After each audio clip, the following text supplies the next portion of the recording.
छीटा जवानी के उड़े दहो, मनवा से मनवा के जुड़े दहो। छीटा जवानी के उड़े दहो, मनवा से मनवा के जुड़े दहो। आज सुनते कतरिया तान की टूट गई राजा जी, टूट गई राजा जी पलंग का दीवान के, टूट गई राजा जी पलंग का दीवान के।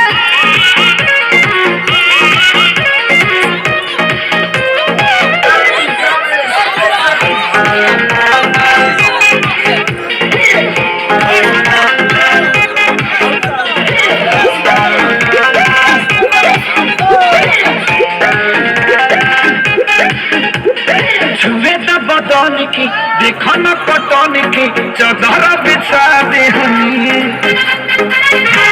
पलंग जी मन बिछा दे हनी, पलंग पर झुलवा झुला दे हनी। छुए न बदन की देखो न पतन की चादर बिछा दे हनी। पलंग जी मन बिछा दे हनी, पलंग पर झुलवा झुला दे हनी। परियार बत तेज अब फान के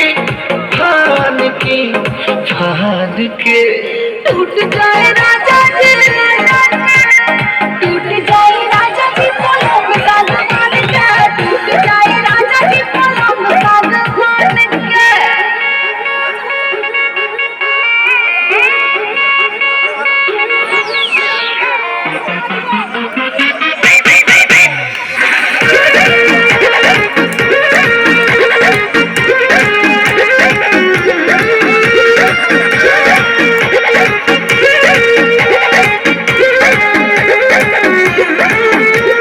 बने तो बेसरमी देहिया में गरमी कोई लागी हो।